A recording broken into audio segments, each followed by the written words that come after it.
Quiero comenzar entonces en este tiempo a hablarles acerca de la venida. El título de esta enseñanza es Así vendrá.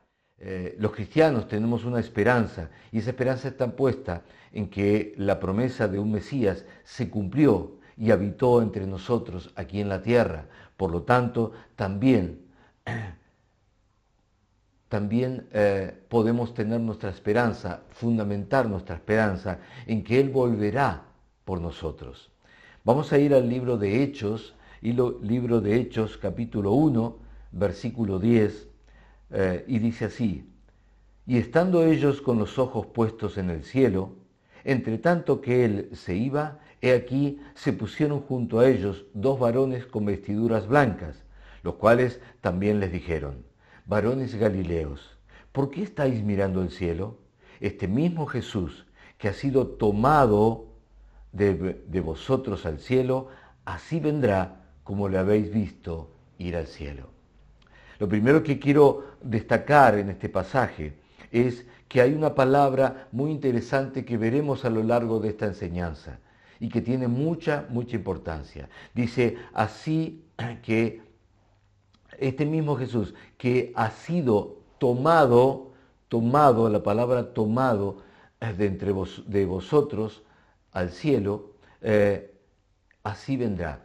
Tomado es la palabra que quiero destacar y que necesito que guardemos, que la tengamos presente, porque dice la palabra de Dios que Él fue las primicias, es decir, el primero que fue tomado, lo cual indica que también luego nosotros seremos también tomados. Pero vamos a avanzar y lo vamos a ver en las Escrituras. Es necesario aquí hacer una aclaración. Una es la venida de Jesús a la tierra otra vez, y de allí, por lo tanto, la segunda venida, es decir, se llama segunda venida a cuando alguien vuelve al mismo lugar de donde partió. Por lo tanto, cuando habla de la segunda venida de Jesús, de Cristo, está hablando de volver a la tierra, no a otro lugar intermedio, no a un lugar distinto. Y por otro lado tenemos a Jesús llegando hasta las nubes, es decir, no viene, no regresa, no desciende hasta la tierra, sino que en las nubes nos espera, nos llama y nosotros vamos a Él. Por lo tanto, esto que nosotros llamaremos arrebatamiento es muy diferente a la segunda venida. No es la segunda venida porque no viene Jesús a la tierra. Para que sea una segunda venida tiene que estar en la tierra. Si Él se queda en las nubes, no es una segunda venida, es un venir de Jesús a las nubes y allí esperarnos, no segunda venida. Aclarado esto, vamos a ir al libro de Apocalipsis, capítulo 22, versículo 17. Dice, el Espíritu y la novia dicen, ven. No dice, regresa, dice, ven. Y el que escucha diga, ven. Y el que tenga sed, venga. Y el que quiera, tome gratuitamente del agua de la vida. Aquí nos dice que la novia dice, ven. Entonces tenemos dos palabras también importantes. Por un lado aparece la palabra novia y por otro lado dice ven, no regresa. Está hablando de un acontecimiento que no es el regreso por segunda vez de Jesús a la tierra, sino que está hablando de un venir del novio, porque si hay una novia tiene que haber un novio, y si hay una novia, por lo tanto también hay una boda. Es decir, todo esto nos indica un escenario diferente a un regreso de Jesús a la tierra. Nos habla de un escenario muy diferente donde habrá un novio, donde habrá una novia y donde habrá una boda. Las bodas que se conocen como las bodas del Cordero. El día del Señor, la segunda venida de Jesús a la tierra, ese día no habrá ninguna boda. No se relata una boda en su segunda venida porque habrá una destrucción muy grande, toda la ira de Dios, todo lo que va a ser esa batalla final con el anticristo y todo lo que hace a las tinieblas. Por lo tanto, no está hablando de una boda que es una fiesta, que es un día agradable, que es un día de alegría. No puede hablar de eso, no puede estar junto la alegría de una fiesta. Por otro lado, millones y millones de muertos y catástrofes juntos. Nadie está contento ni festeja eso. Por lo tanto, no estamos hablando del mismo acontecimiento. Este pasaje es fundamental y lamentablemente, y digo lamentablemente porque me duele reconocerlo, lamentablemente olvidado o dejado de lado por algunos con toda intención, dicen que no habrá una cosa tal como arrebatamiento, la iglesia siendo tomada y unas bodas que celebrarán antes de que suceda todo lo que será la tribulación. Entonces lo dejan de lado con toda intención porque no pueden encajarlo en el mismo momento que ellos dicen que va a suceder una cosa y la otra. No va a poder ser posible, no es factible. 1 Corintios, capítulo 15, versículo 51 en adelante, lee de la siguiente modo. He aquí os digo un misterio. Primero quiero destacar que esto es un misterio, no es algo abiertamente conocido. Dice, digo un misterio. No todos dormiremos, pero todos seremos transformados. La palabra dormir hace referencia a un estado de inconsciencia, que es lo que sucede cuando morimos y antes de despertar para estar delante del Señor. Entonces dice, no todos dormiremos, no todos estaremos en ese estado de inconsciencia muertos, pero todos seremos transformados. Quiere decir que tanto los que estén dormidos en ese estado de inconsciencia como los que estén vivos en plena conciencia, seremos transformados en un momento, y este momento es un instante, no es un momento, sino un instante. Dice, en un abrir y cerrar de ojos, tan rápido como un pestaneo, de eso está hablando. A la final trompetas, es decir, habrá trompeta, dice, porque se tocará la trompeta. Y los muertos serán resucitados incorruptibles y nosotros seremos transformados. Mire esta palabra porque más adelante tendrá importancia. Acá dice que los que estén durmiendo, los muertos, dice, resucitarán incorruptibles, en un cuerpo incorruptible que ya no será posible que se corrompa como el cuerpo de carne que se corrompe y termina hecho polvo, sino que tendrá un cuerpo incorruptible. Y dice, y nosotros, ¿qué es lo que está diciendo acá el apóstol Pablo? Él dice que para él su esperanza, su realidad es que él mismo estaría vivo cuando esto suceda. Es importante, ¿por qué? Porque si él declara que tiene la esperanza de que esto suceda ya mientras que él vivía, quiere decir que estaba esperando que sucediera en cualquier momento. Pero vamos a encontrar otro pasaje que los que no aceptan el arrebatamiento antes de la tribulación quieren establecer como que la venida del Señor no es pronto. O sea, no tengan este pensar de que pronto va a suceder, porque primero tiene que suceder la apostasía. Lo vamos a leer, pero quiero mostrar esto. Es decir, Pablo no estaba pensando en el día del Señor. ¿Por qué? Porque si no, no podría estar pensando que él estaría vivo, porque primero tiene que venir la apostasía. Sin embargo, acá él dice que estaremos vivos, nosotros que estaremos vivos. Él lo vive como algo presente. Amén. Luego dice, porque es necesario que esto corruptible se vista de incorrupción y esto mortal se vista de inmortalidad. Y cuando esto corruptible se haya vestido de incorrupción y esto mortal se haya vestido de inmortalidad, entonces se cumplirá la palabra que está escrita, sorbida es la muerte en victoria. ¿Dónde está, oh muerte, tu aguijón? ¿Dónde, oh sepulcro, tu victoria? Ya que el aguijón de la muerte es el pecado y el poder del pecado, la ley. Mas gracias sean dadas a Dios que nos da la victoria por medio de nuestro Señor Jesucristo. Tenemos una victoria sobre la muerte. No vamos a pasar la muerte eterna. Tenemos una victoria sobre ese aguijón.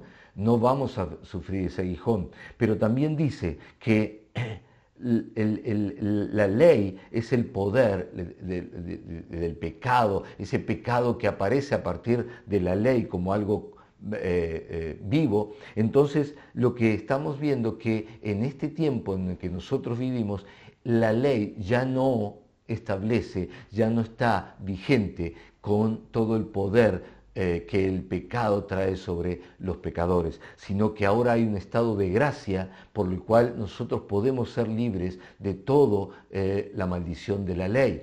Y esto es muy importante también. Más gracias sean dadas a Dios, que nos da la victoria por medio de nuestro Señor Jesucristo. ¿Sobre qué? Sobre el pecado y sobre la muerte. Así que, hermanos míos, amados, estad firmes y constantes, creciendo en la obra del Señor siempre, sabiendo que vuestro trabajo en el Señor no es en vano. Miren, si nosotros no vamos a ser guardados, cuidados, salvados, tomados, arrebatados antes de la tribulación, nuestro trabajo en el Señor sería absolutamente sin sentido, sería vano, sin valor. ¿Por qué? Porque pasaríamos por la muerte, viviríamos toda la tribulación, el anticristo haría con nosotros lo que quisiera, o sea, no tendría sentido. Por eso es muy importante cada palabra que utiliza la Biblia y que vamos a estar leyendo. Ser transformados y tener victoria sobre la muerte, dos declaraciones muy fuertes que no pueden pasar desapercibidas. Ser transformados es un proceso de llevar esta carne a un ser espiritual. Y vencer la muerte es no tener ni una posibilidad de morir. Por tanto, no hay posibilidad de que la iglesia viva la gran tribulación. ¿Por qué? Porque en esa gran tribulación se abrirán sellos y en cada sello que se abra morirán millones y millones de personas, incluso los creyentes de aquel tiempo. Por eso no podemos nosotros aceptar que la iglesia pasará por ese tiempo, porque dice que nosotros no viviremos una cosa tal como esa. Y para completar esta idea, en Apocalipsis dice lo siguiente, Apocalipsis 3:10, por cuanto has guardado la palabra de mi paciencia, es decir, somos los que tenemos, los que llevamos ese encargo de Dios de guardar la palabra.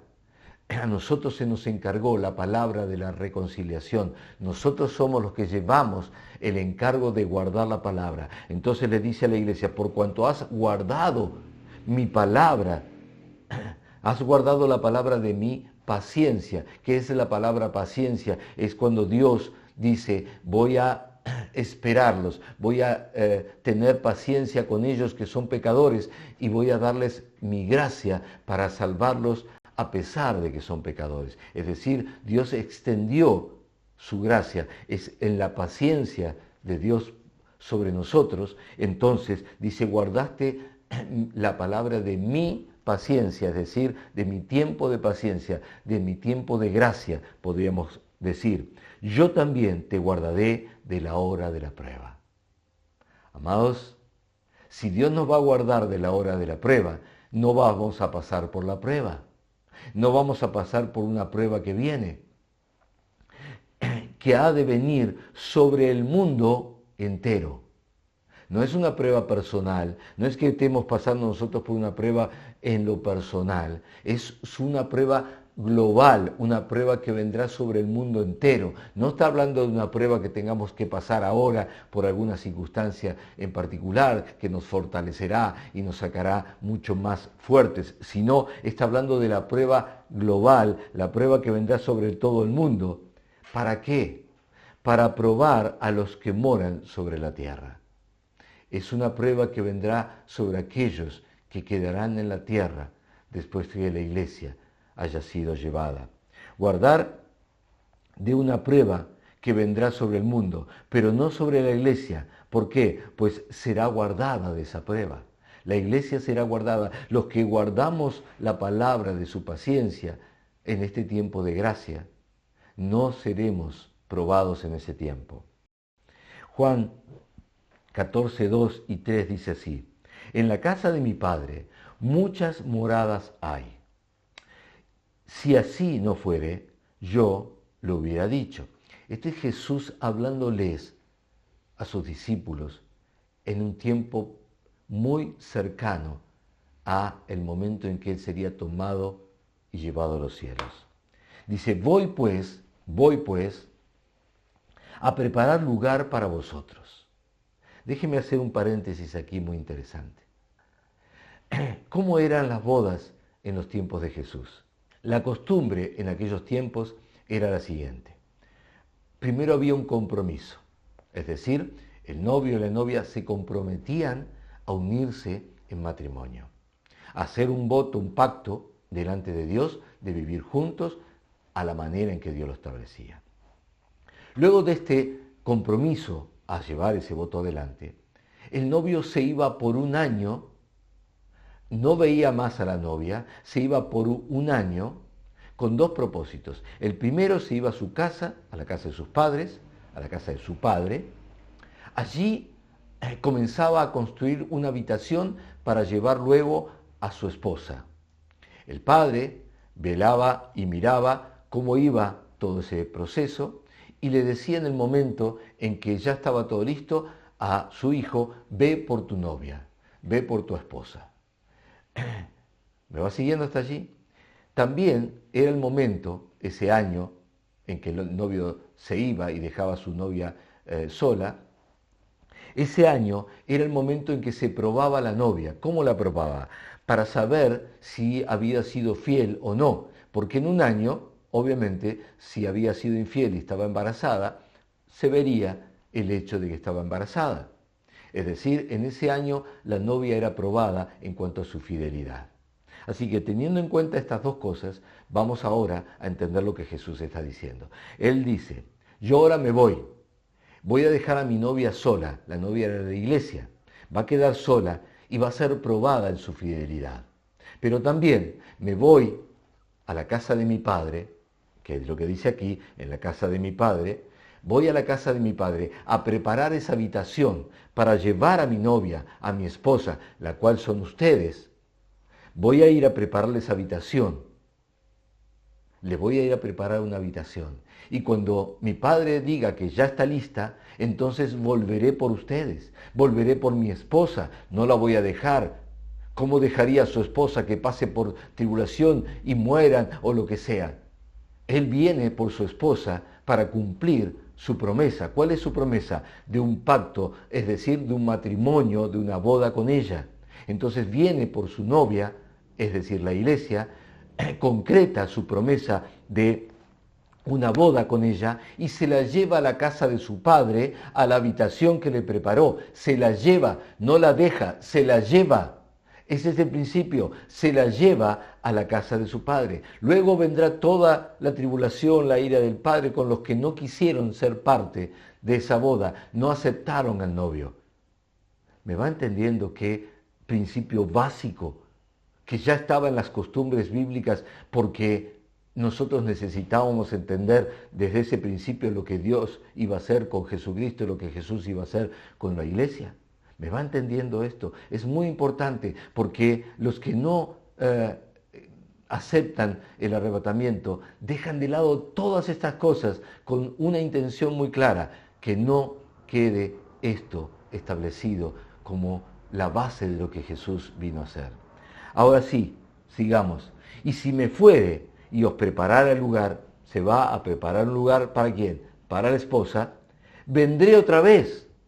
¿A qué? Y os tomaré. Acá no dice que vendrá a la tierra, dice que vendrá y os tomará, así como Jesús fue tomado. ¿Se acuerdan que les dije, guarden esa palabra tomar porque es muy importante? Dice, así como Jesús fue tomado y llevado al cielo, así vendré y los tomaré y los llevaré al cielo. Es una palabra muy importante en esto de entender cómo Él vendrá. Vendrá otra vez, pero ya no vendrá a la tierra, no será su segunda venida. Vendrá a buscar a su esposa para tomarla que está en la tierra y llevarla al cielo, a la casa de su padre, donde Él preparó esa habitación. Dice, os tomaré a mí mismo, para que donde yo estoy, es decir, allá con su padre, donde yo estoy, vosotros también estáis. Aquí está la base, la esencia, el núcleo, no sé cómo decirle, el centro de todo entendimiento acerca de las moveres de Dios, acerca de la venida del Señor por su iglesia y la segunda venida del Señor a la tierra. Este es el entendimiento. Aquí está el núcleo de todo entendimiento. Si entendemos esto, entonces no habrá duda. No vendrán los que engañan diciendo que la iglesia pasará por la tribulación, ni tendremos dudas acerca de cómo será. Será así como Dios lo está diciendo aquí, como Jesús lo está describiendo. La idea de Jesús es que estemos con Él. Y noten que dice, os tomaré, lo que quiere decir en lenguaje actual, tomarlos para que estén conmigo. Os tomaré a mí mismo, tomarlos para que estén conmigo. Mateo 24:40. Entonces estarán dos en el campo. El uno será tomado. Otra vez la misma palabra, por eso le dije que no se lo olviden. El uno será tomado y el otro será dejado. Quiere decir que algunos serán dejados y otros serán tomados. ¿Cómo hago para explicar esto en un solo acontecimiento en el día del Señor? Es decir, uno será dejado y el otro será tomado. Dos mujeres estarán moliendo en un molino. No estarán en la guerra, no estarán corriendo, no estarán escapando, no estarán atribuladas, no, dice que estarán tranquilamente moliendo en un molino. Simplemente allí tranquilas moliendo, haciendo su tarea. Dice, la una será tomada y la otra será dejada. Este es el arrebatamiento. Esta es la descripción de tomarnos para llevarnos al cielo con Él. Velad pues, porque no sabéis a qué hora ha de venir vuestro Señor. No sabéis a qué hora vendrá. No es algo abiertamente explícito y claramente dicho cuándo. No sabemos cuándo. Es un misterio, comenzó diciendo, ¿se acuerdan? Dice, velad pues, porque no sabéis a qué hora ha de venir vuestro Señor. Pero sabed esto, que si el padre de familia supiese a qué hora el ladrón habría de venir, velaría y no dejaría minar su casa. Por tanto, también vosotros estad preparados. Preparados. ¿Cómo me preparo? Me preparo como las vírgenes, con el aceite del Espíritu Santo, con esa unción bien y con el fuego bien encendido, para que seamos reconocidas como iglesia, como esposa, como la novia, seamos reconocidos por el novio, por el Señor que viene, para que el Hijo del Hombre, porque el Hijo del Hombre vendrá a la hora que no pensáis. Si queda alguna duda respecto de esto, veamos este pasaje que rotundamente aclara el punto en relación, me refiero, a que no estaremos en la ira venidera. Primera de Tesalonicenses 5:9 dice así, porque no nos ha puesto Dios para ira. No nos ha puesto Dios para ira. ¿Dónde nos puso Dios? Dios nos puso en su iglesia. Dice, no nos ha puesto Dios para ira, sino para alcanzar salvación por medio de nuestro Señor Jesucristo. Somos salvos primero de lo que vendrá con la tribulación, muerte, destrucción, sufrimiento. Somos salvos de todas esas cosas. El tiempo de la tribulación es un tiempo de juicio, no de prueba, no de trato para con la iglesia. Es decir, cuando dice la prueba en los pasajes que leímos antes, el tiempo del juicio no es un tiempo donde Dios va a tratar con su iglesia para llevarla a un lugar. No, es un tiempo terrible, es un tiempo de ira de Dios con la población de este mundo que no conoció ni aceptó a Jesús como su Salvador. Es decir, aquellos que no reconocieron a Jesús como su Salvador y lo hicieron Señor de su vida, entonces tendrán que pasar por un tiempo de juicio durante 7 años, que será terrible. No quiero ahondar en estos 7 años, pero serán tiempos muy, muy espantosos, terribles, y tendrán que pasar por ellos. Ese juicio es para los que no recibieron a Cristo en este tiempo. ¿Quieren leerlo? Segunda de Tesalonicenses 2:10 dice, y con todo engaño de iniquidad para los que se pierden, por cuanto no recibieron el amor de la verdad para ser salvos. Primero dijo que nosotros éramos salvos, pero acá dice que vendrá todo eso sobre ellos porque no recibieron el amor de la verdad. La verdad es Jesús. Yo soy el camino, la verdad y la vida. Dice, para ser salvos, para ser salvos. Por lo tanto, pasarán por todo eso. Aquí Dios habla directamente, dice, no recibieron el amor para ser salvos. Creo que es muy directa la palabra de Dios cuando nos habla de estas cosas. Nuestra oración y nuestro estar atentos a caminar con Él tiene que ser para ser dignos de escapar de todas las cosas malas, por cierto, que vendrán. Lucas 21:36 dice, velad pues en todo tiempo, orando, que seáis tenidos por dignos de escapar. Acá no dice de pasar. A mí realmente me pone de una manera muy extraña escuchar a estos hombres, a estos predicadores que dicen que porque somos la iglesia, entonces pasaremos por eso, como si la Biblia dijera que somos dignos de pasar por todas las tribulaciones. No, acá dice de escapar. De escapar. Cuando uno escapa es porque algo viene malo y uno escapa de eso malo.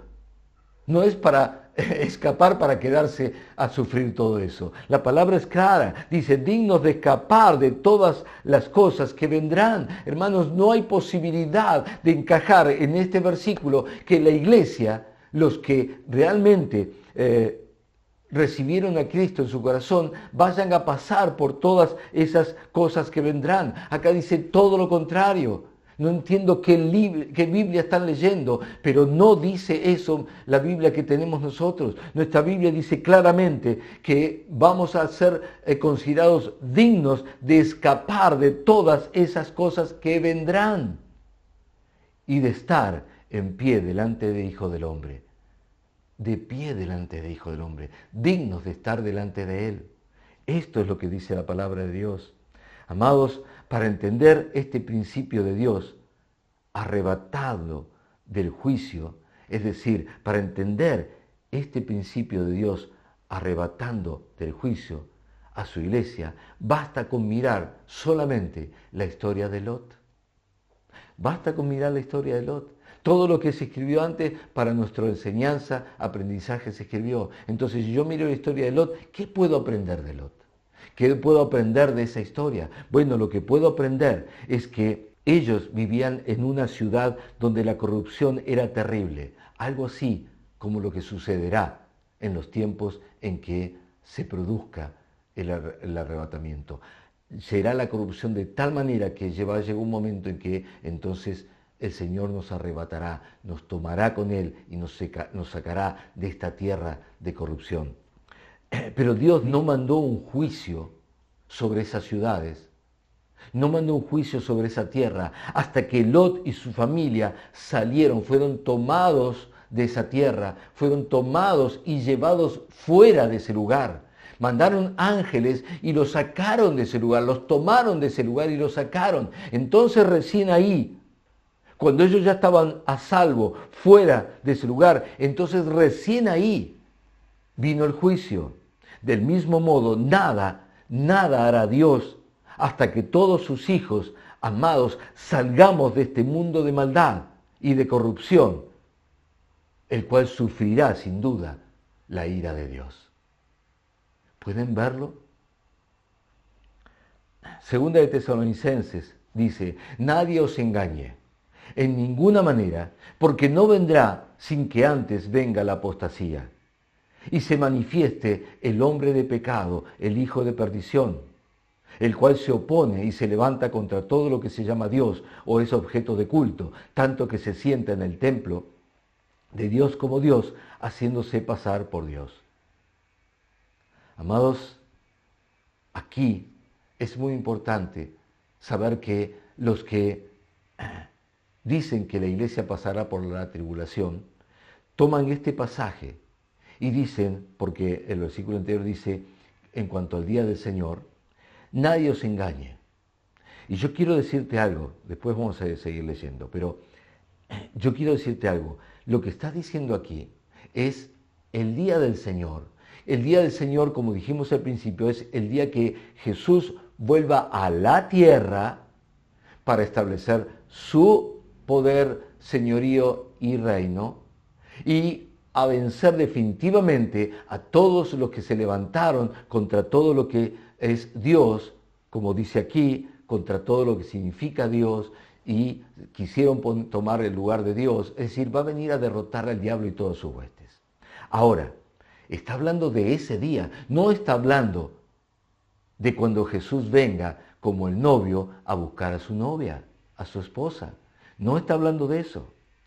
Y luego dice el versículo 5, ¿no os acordáis que cuando yo estaba todavía con vosotros os decía esto? Os decía esto. Dice, ahora vosotros sabéis lo que lo detiene a fin de que a su debido tiempo se manifieste. Vamos a ir parte por parte.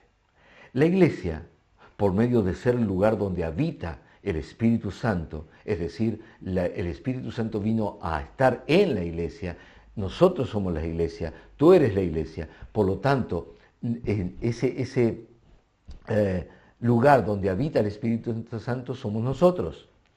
Y dice que hay alguien que lo detiene. ¿A quién? Al anticristo. Hay alguien que lo detiene al anticristo. Escuche esto. No puede habitar juntos, no pueden habitar juntos el Espíritu Santo por ser santo y el anticristo.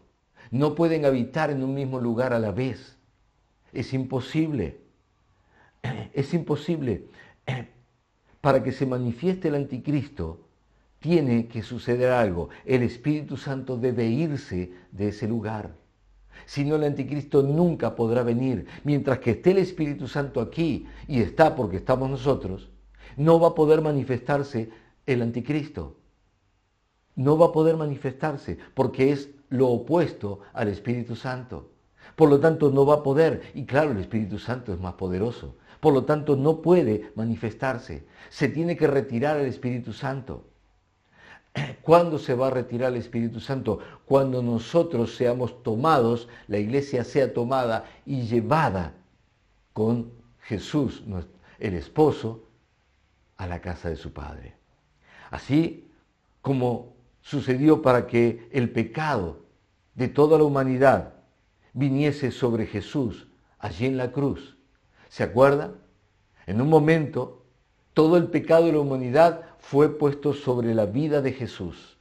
Él tenía que llevar todo el pecado de la humanidad. Pero allí estaba el Espíritu Santo, porque Jesús dijo que Él estaba lleno del Espíritu Santo. Ahora, necesitaba salir de Él, porque todo ese pecado, toda esa oscuridad, todo eso vendría sobre Él, pero no podía venir hasta que no se retirara el Espíritu Santo de Él. Así que en un momento determinado, tuvo que dejarlo solo. Y Jesús lo dijo. Dijo, Elí, Elí, lama sabactaní. Estas palabras indicaban que el Espíritu Santo se había ido. Dios mío, ¿por qué me has abandonado? Es decir, hubo un momento que el Espíritu Santo tuvo que salir de él para que el pecado viniera. Del mismo modo, no puede venir el anticristo, que es por esencia el pecado en sí mismo, no puede venir mientras que el Espíritu Santo esté aquí en la tierra y la iglesia es la que posee, la que es el templo del Espíritu Santo. Por lo tanto, hasta que la iglesia no se vaya, no puede venir el hacedor de pecados. Porque del mismo modo lo podemos ver en el ejemplo de Cristo en la cruz. No pudo venir el pecado de la humanidad sobre él hasta que el Espíritu Santo se retiró. Cuando el Espíritu Santo lo dejó y Jesús lo declaró, ¿por qué me has dejado solo? Entonces el pecado vino y en ese momento murió. Amados, solo hace falta un poco de entendimiento bíblico. Y déjeme decirle que los hombres que sostienen la barbarie de que la iglesia pasará por la tribulación son gente muy estudiosa que deberían tener muy claro todo esto. Por eso digo que no es que le falte estudios, que no es que le falte conocimiento, que no se hayan capacitado, son gente muy capacitada en las Escrituras, quizás mucho más que yo. Quiere decir que hay un propósito detrás, y el propósito es engañar, y después van a ver por qué, es engañar a los hijos de Dios. Y por eso me estoy tomando este tiempo. Quizás usted dirá, pero usted no es nadie, usted es un pequeño siervo de Dios en la mitad de la nada. Puede ser, pero voy a poner mi grano, y este es mi granito para que podamos aclarar esto, y al menos los que puedan ver este video puedan tener la claridad de lo que Dios habla en su palabra y no sean engañados. Siguiendo con el tema, por esta razón es imposible que la iglesia viva junto con el anticristo o pase por la tribulación, porque la iglesia tendrá que ser quitada para que el Espíritu Santo no esté aquí en la tierra. Algunos engañadores pretenden hacerle creer a los creyentes, a los hijos de Dios, esa mentira, pero no será así. La iglesia tendrá entendimiento y sabrá que será arrebatada y no permanecerá en la tribulación. Primera de Tesalonicenses 4:16. Porque el Señor mismo, con voz de mando, con voz de arcángel, con trompeta de Dios, descenderá del cielo, y los muertos en Cristo resucitarán primero. Luego nosotros, los que vivimos, los que hayamos quedado, seremos arrebatados juntamente con ellos en las nubes, para recibir al Señor en el aire, no en la tierra, en el aire, no en la tierra. Por lo tanto, el Señor no vendrá a la tierra, no será la segunda venida a la tierra, será que se quedará en el aire, por lo tanto no será segunda venida, será un venir a las nubes en el aire, y así estaremos siempre con el Señor. Por lo tanto, y acá viene una palabra muy importante, por lo tanto, alentaos unos a otros con estas palabras. Alentaos con la palabra de que la iglesia no pasará por la tribulación, no tendrá que ver la ira de Dios, sino que seremos arrebatados, seremos llevados a las nubes para encontrarnos con el Señor y estar toda la vida siempre con Él. Siempre es para siempre, siempre con Él. Esto es una palabra de aliento. Ahora yo me imagino, ¿quién puede llegar a intentar alentar a alguien diciéndole, vas a pasar por la peor de las tribulaciones, la ira de Dios, castigo, muerte, destrucción? Pero vamos, que va a ser bárbaro eso, va a estar extraordinario. No suena alentador, ¿verdad? Es que nadie en su sano juicio podría intentar alentar a alguien con unas palabras que hablan de juicio, donde caerá fuego y destrucción sobre sus vidas y la vida de sus familias. Es imposible, es una locura total. Alguien desquiciado solamente puede hablar estas palabras, intentar alentar a la iglesia. Quiero que usted entienda que hay un propósito maligno detrás de esto, y ya me está entendiendo, ¿verdad? Pero quiero hacerme cargo de la postura de los que sostienen lo que sería llamado la post-tribulacionista, es decir, los que creen que todo será luego de la tribulación.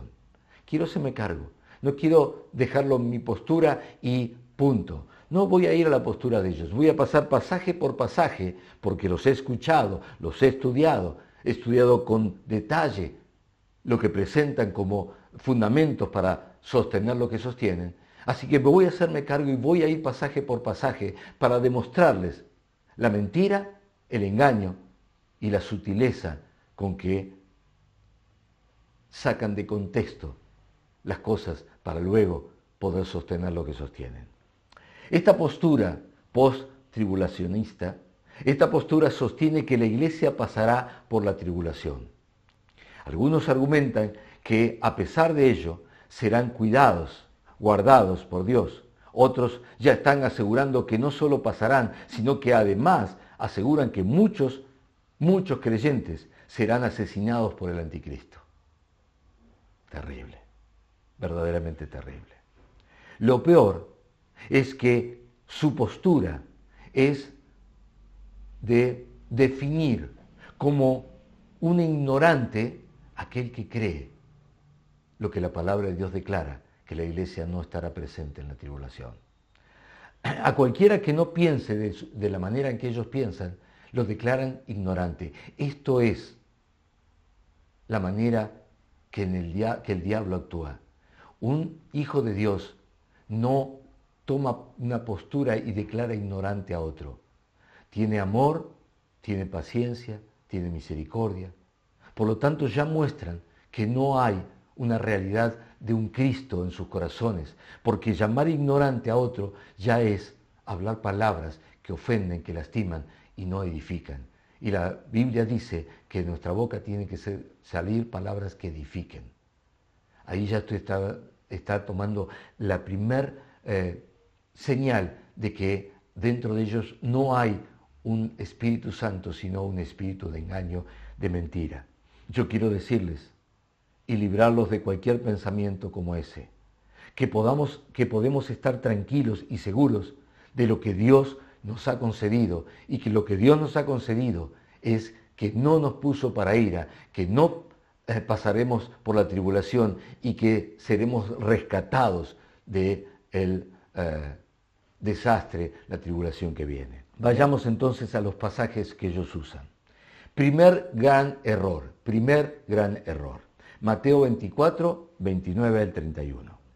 Inmediatamente después de la tribulación de aquellos días, el sol se oscurecerá y la luna no dará su resplandor, y las estrellas caerán del cielo, y las potencias de los cielos serán conmovidas. Esto es apenas una pequeña cosa de lo que será la tribulación.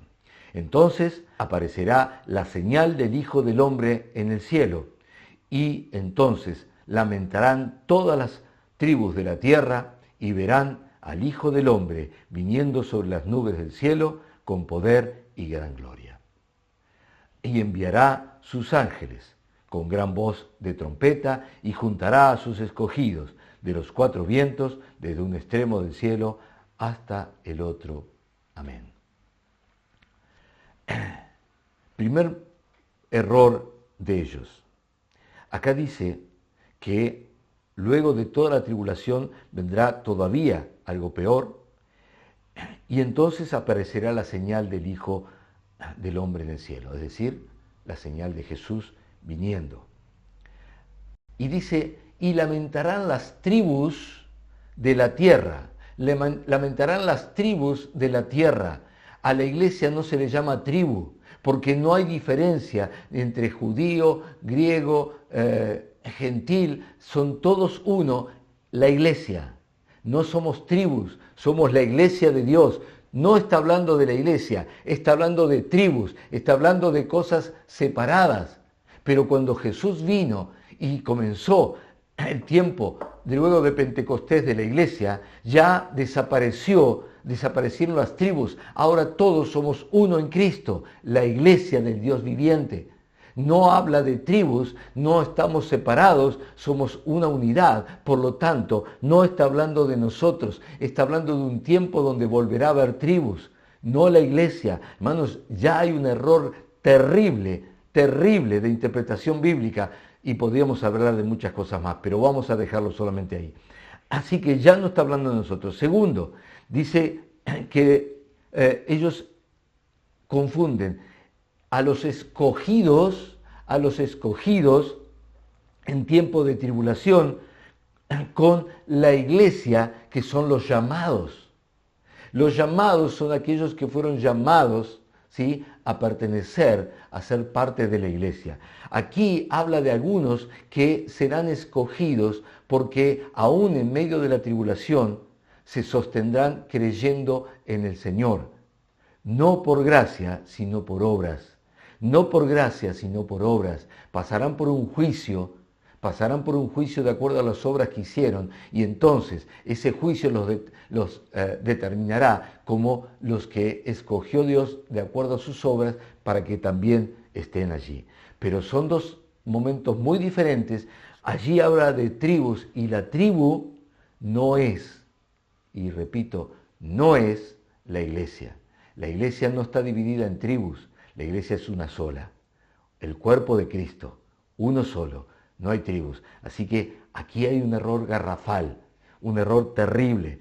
su primer error, que lo dejan pasar, que no es solamente que se equivocaron, sino que lo dejan pasar con intención de engañar. Pero hoy estamos quitando todo engaño y usted está recibiendo, sus ojos se están abriendo a la realidad de la palabra de Dios, de la verdad revelada.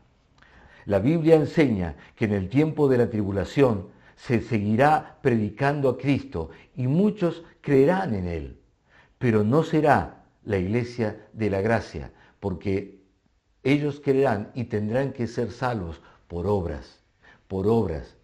Ya no más la gracia habrá acabado. La Biblia dice que hay un tiempo de gracia y después se terminará la gracia. Busquen al Señor mientras que pueda ser hallado, luego ya no habrá posibilidad de encontrarlo. Estamos muy claros en esto, muy bien establecidos en esto. Hay un tiempo de gracia, la gracia se acabará, luego ya no podrá ser hallado el Señor como puede ser hallado ahora. Segundo error, Apocalipsis 7:13. Dice, entonces uno de los ancianos habló diciendo, estos que están vestidos de ropas blancas, ¿quiénes son? ¿De dónde han venido? Es decir, los ancianos que conocen perfectamente la iglesia, desconocían a estos personajes, a estas personas. Yo le dije, Señor, tú lo sabes. Y él dijo, estos son los que han salido de la gran tribulación. Escuche aquí, dice los que han salido de la gran tribulación. Quiere decir que algunos habrán escapado de después de la tribulación, habrán salido de la tribulación, salido del medio de la tribulación. Uno no sale de un lugar donde no entró, primero tiene que haber entrado. Entonces dice salido porque entraron en la tribulación. Dice, habrán salido de la tribulación, de la gran tribulación. Han lavado ellos mismos han lavado, no fueron lavados, han lavado una obra, han lavado sus ropas y las han emblanquecido, luego las llevaron a la sangre del Cordero. Ahora, quiero que usted entienda, una vez más confunden a la iglesia con los que se salvan por obras en la gran tribulación. Ellos estuvieron en esa tribulación y por sus obras, por ejemplo, lo que dice lavaron, es decir, se cuidaron, se guardaron de no pecar, entonces por sus obras pudieron salir de la tribulación. Noten que dice han lavado, esto es obras. Nosotros no lavamos nada, sino que a nosotros nos lavó el Señor. Fuimos lavados por el Señor de todos nuestros pecados. No hicimos nosotros nada para ser salvos, para ser limpios de nuestros pecados, sino lo que hizo Jesús en esa cruz nos limpió de nuestros pecados. Por su sangre fuimos lavados. No es que nosotros hicimos algo y nos lavamos y luego nos emblanquecimos en la sangre de Cristo. No, nosotros fuimos lavados por alguien llamado Jesús. Es muy diferente. Y el tercer gran error, segunda de Tesalonicenses 2:1. Y presten mucha atención porque aquí necesito su atención porque vamos a meternos en un contexto. Y para entender un contexto hay que centrarse mucho en todo lo que dice la Biblia y no solamente en unos versículos.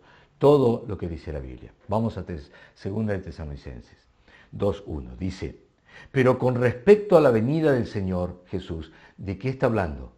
De la venida del Señor a la tierra, es decir, la última venida del Señor, la segunda y última venida. Y nuestra reunión con Él, os rogamos hermanos, que no os dejéis mover fácilmente de vuestro modo de pensar. Ya tenían un modo de pensar. ¿De dónde viene su modo de pensar? ¿Nace en este momento cuando él está hablando? No, porque ya era un modo de pensar. Quiere decir que tienen un modo de pensar que venía de antes. ¿De cuándo? De Primera de Tesalonicenses. Cuando les habla, el apóstol Pablo les habla acerca de algo que vamos a ver luego, que usted ya conoce, que ya vimos, que ya lo leímos, pero lo vamos a recordar. Entonces le dice, lo que ustedes ya tienen como modo de pensar respecto a todo este tema de Jesús viniendo, bueno, quiero que no sean movidos fácilmente de ese modo de pensar. Ni os conturbéis, ni por espíritu, ni por palabra, ni por carta como si fuera nuestra, en el sentido de que el día del Señor está cerca. ¿Se acuerdan que Pablo dijo?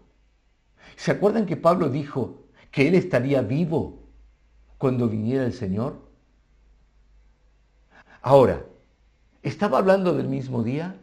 Claro que no, porque acá dice todo lo contrario. Acá dice que el día del Señor no está cerca, por lo tanto no puede pensar él que va a estar vivo, porque está diciendo todo lo contrario. Quiere decir que el mismo Pablo aquí nos indica que está hablando de dos cosas distintas.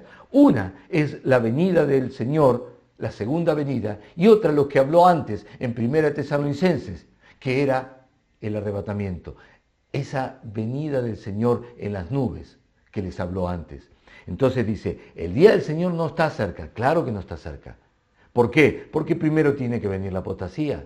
Pero Pablo dijo que el Señor vendría y él estaría vivo. Quiere decir que estaba hablando de otra venida, la venida del Señor en las nubes. Nadie os engañe en ninguna manera, porque no vendrá sin que antes venga la apostasía. Y lo pone como futuro, no lo pone como presente. No le dice, porque ya está por llegar. No, como futuro. Sin embargo, cuando habló del otro, habló de presente. Dice, porque nosotros que habremos quedado, o sea, en ese momento, sin que venga la apostasía y se manifieste el hombre de pecado, el hijo de perdición, hombre de pecado. No puede estar el hombre de pecado junto con el Espíritu Santo en el mismo lugar, el cual se opone y se levanta contra todo lo que se llama Dios o es objeto de culto, tanto que se sienta en el templo de Dios como Dios haciéndose pasar por Dios. Este pasaje es tan verdad como toda la palabra de Dios, pero habla de un día, de ese día en que el Señor regrese a la tierra, y claro que será posterior a la apostasía, claro que será después de la tribulación, claro que será después de la ira de Dios, a la manifestación del anticristo, claro que será posterior a eso. Pero una cosa es el día del Señor y otra es la venida del Señor en las nubes, no a la tierra, por su novia, la iglesia. Estos predicadores que aseguran que la iglesia pasará por la tribulación, sacan de contexto pasajes para poder justificar su error y establecerlo.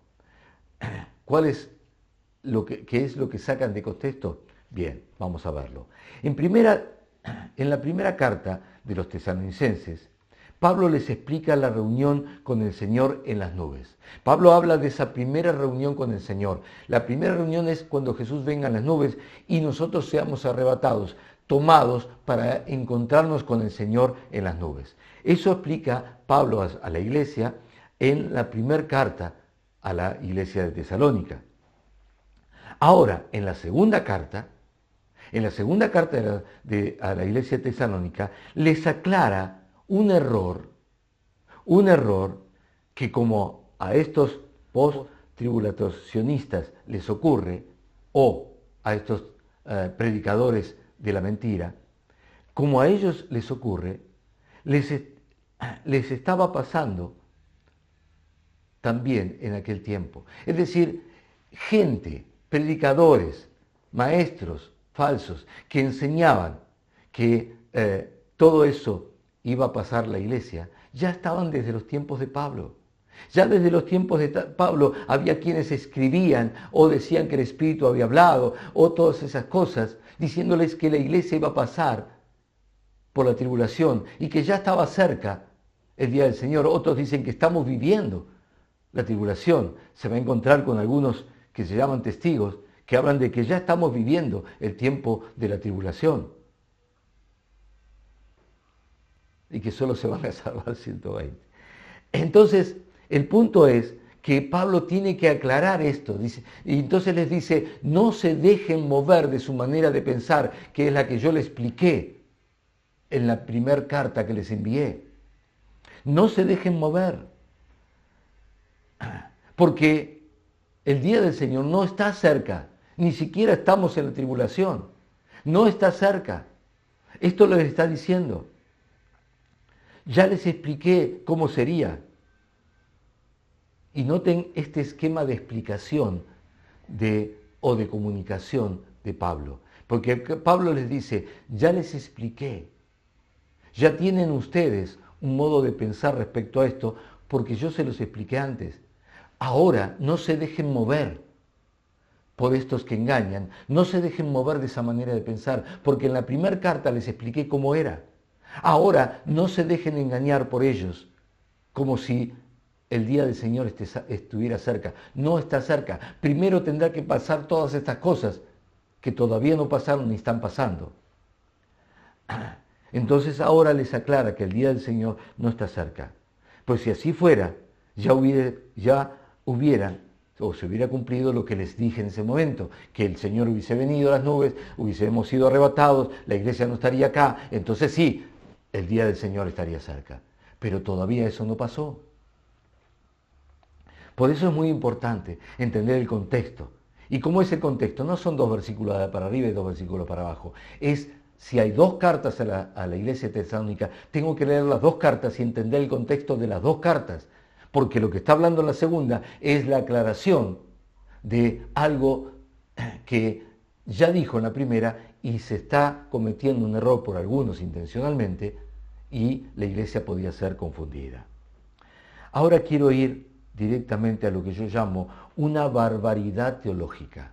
Una barbaridad teológica. ¿Qué quiere decir? Es una cosa terriblemente mal interpretada teológicamente. Juan 17:15 dice, no ruego que los quites del mundo, sino que los guardes del mal. Y acá los malintencionados sacan totalmente lo que dice acá en cuanto a la teología y lo destruyen diciendo cualquier barbaridad. Pretenden decir que Jesús decía que no se los lleven del mundo. Aquí no dice eso. Aquí no dice que no se los lleven del mundo, sino que los guarden del mundo. Escuche esto. Ellos dicen que aquí dice que no se los lleven del mundo, sino que los dejen aquí durante la tribulación. Jamás habla de tribulación, jamás habla de dejarlos, no está hablando de no arrebatarlos, está hablando de guardarlos. ¿Cómo es esto? Vamos a verlo. La palabra mal allí, al final dice, lo guarde del mal, es la palabra maligno, no mal de cosas malas, sino del maligno. La palabra es maligno, por lo tanto lo que dice es que los guardes del diablo, que los guardes del diablo. ¿Por qué? Porque el diablo está acá en la tierra. Es decir, a quien gobierna el mundo. Lo que le está pidiendo Jesús es muy significativo. No habla de ninguna manera de llevarse a nadie, ni de algo que tenga que ver con sacar a nadie. Lo que dice es solo protegerlos del maligno mientras estamos aquí en la tierra. Contexto, otra vez contexto. Jesús estaba a punto de ser tomado, arrebatado en las nubes, como vimos en Hechos 1. Entonces estaba a punto de ser arrebatado y Jesús le da el último pedido a su Padre por lo que vendría a ser su iglesia, lo que comenzaría en unos tiempito más, en unos pocos tiempos más, ahí nomás en el día de Pentecostés. Y entonces Jesús le hace una última petición a su Padre y les dice, te ruego que no los quites del mundo. No le estoy pidiendo que los saques del mundo para guardarlos. No. Lo que estoy pidiendo es que los guardes mientras que estén en este mundo. Y va a ser un tiempo largo en donde toda la iglesia, durante todo el tiempo en que la iglesia permanezca aquí en la tierra, va a ser un tiempo largo, ya vamos para 2020 largos años. Entonces dice, durante todo ese tiempo yo te pido que los guardes del diablo, que es el que reina en este mundo. Yo te pido que los guardes. La iglesia está guardada, cuidada, para que el diablo no pueda obrar. Y dice la palabra de Dios que la iglesia, el Hades, no prevalecerá sobre la iglesia. Que tenemos nosotros el cuidado de Dios, la protección de Dios. O sea, está llena. Las epístolas están llenas de palabras que hacen mención a este pasaje, cuando habla de la iglesia cuidada. Entonces, no está hablando de nada que ver con arrebatamiento o dejarle en la tribulación. Jesús estaba orando por una iglesia que estaba a punto de formarse, de comenzar. Y entonces dice, a estos que van a comenzar mi iglesia, yo te pido que los guardes del maligno. Eso es lo que estaba diciendo. Es un error teológico gravísimo y muy mal intencionado los que hacen estas cosas. Otra enseñanza contraria a las Escrituras y que, por supuesto, yo diría que más que un error, una barbarie, es una muy mala jugada del diablo en boca de estos predicadores, supuestos maestros de la palabra de Dios. Porque ¿saben lo que escuché que dijeron? Lo que escuché es que dijeron que la venida del Señor, que la venida de Cristo no es secreta, sino que es pública. La venida del Señor es pública. Todos sabemos cuándo va a venir. Todos tienen claro el día que va a venir. Por favor, que alguien me lo diga, yo no lo sé. Ellos dicen, y lo dicen grabado en un video allí que todos pueden acceder en YouTube, que la venida del Señor no es secreta, que es pública. Claro, usted podrá decir, bueno, hay muchas maneras de interpretar la palabra pública, pero lo que dicen las Escrituras es que nadie sabe cuándo vendrá. Nadie sabe cuándo vendrá, así que si nadie sabe cuándo vendrá, no es pública. Que vendrá como ladrón en la noche. Si viene como ladrón en la noche, la misma palabra dice que si el hombre de la casa sabe cuándo va a venir en la noche, obviamente lo espera y no lo deja venir.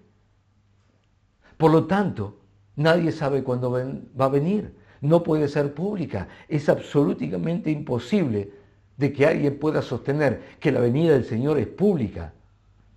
Es una mentira que la meten, la introducen para tratar de cambiar algo tan concreto, tan firmemente establecido, que es que no sabemos cuándo vendrá.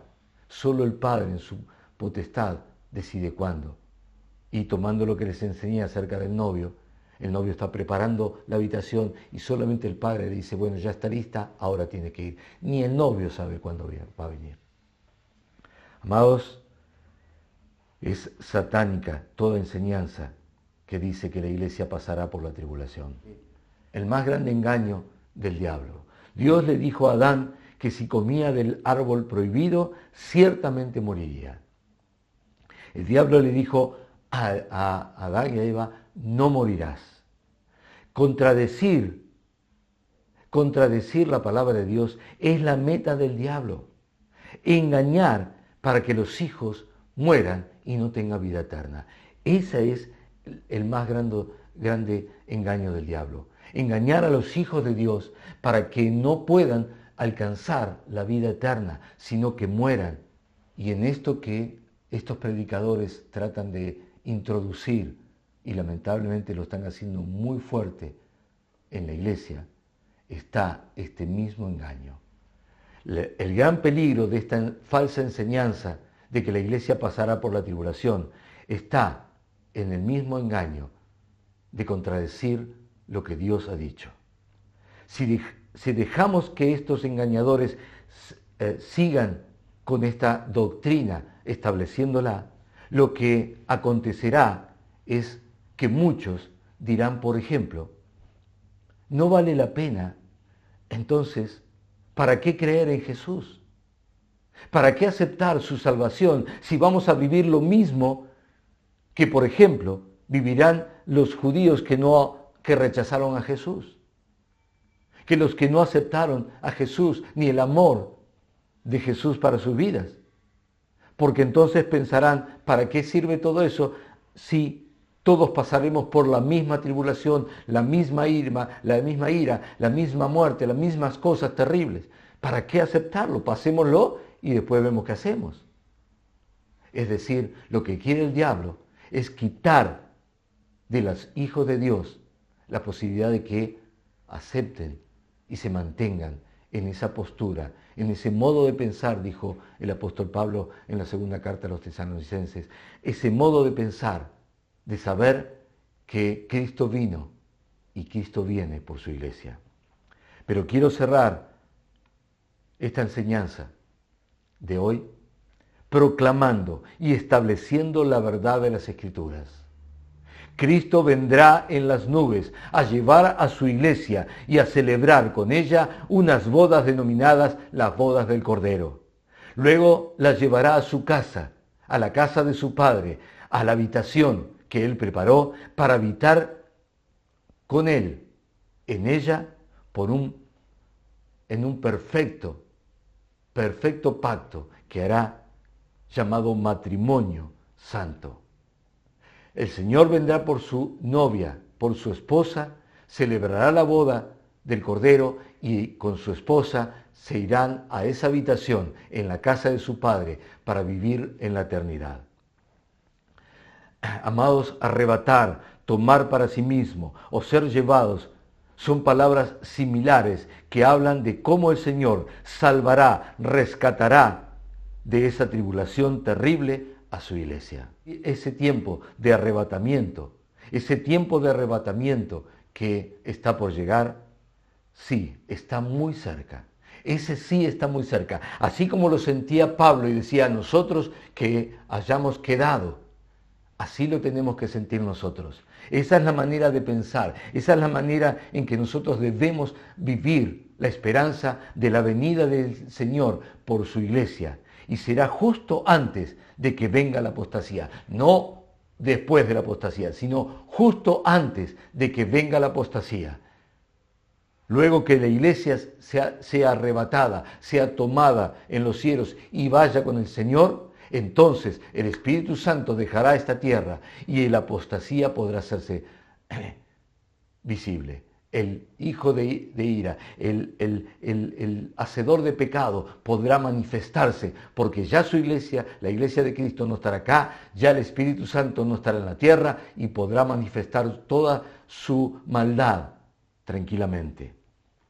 Primera de Tesalonicenses, porque Dios no nos destinó a la ira, sino a que alcancemos la salvación por medio de nuestro Señor Jesucristo, que murió por nosotros para que nos sorprenda despiertos o ya dormidos, lleguemos a vivir en su compañía. Lleguemos a vivir en su compañía. Por lo tanto, animaos mutuamente y edificaos el unos a otros, como ya lo estáis haciendo. Yo quiero animarlos con estas palabras. El tiempo del arrebatamiento está muy cerca, como Pablo lo vivía. Nosotros que hayamos quedado, que estemos vivos, entonces seremos tomados, transformados y arrebatados en las nubes juntamente con ellos. Dios no nos destinó, acá está la otra manera de explicarlo, no nos destinó a la ira, sino a un tiempo maravilloso, a un tiempo de bodas, a un tiempo de fiesta, a un tiempo de alegría, a un tiempo de vivir con Cristo en la casa del Padre. Amados, nunca estuvo en el corazón de Dios permitir que sus hijos pasen por una ira destinada a los que no recibieron el amor del Padre por medio de su Hijo Jesucristo. Quiero alentarlos y quiero que nos alentemos unos a otros con estas palabras.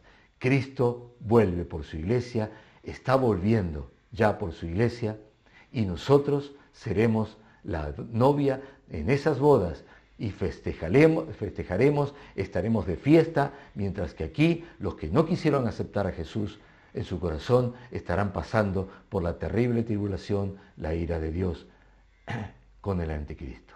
Pero nosotros estaremos con gozo en el cielo, como dice la palabra, ese gozo estará siempre con nosotros. Amén. Dios le dé sabiduría en estas palabras. Dios haya abierto tus ojos en este tiempo y que haya sido realmente edificadora, alentadora y esclarecedora. La palabra de Dios es una, es verdad, toda ella, siempre y cuando la leamos con la intención con que el Señor la reveló por medio de su Espíritu, que seamos edificados, edificados. Amén. Y entonces esa palabra producirá aquello para lo cual fue enviada.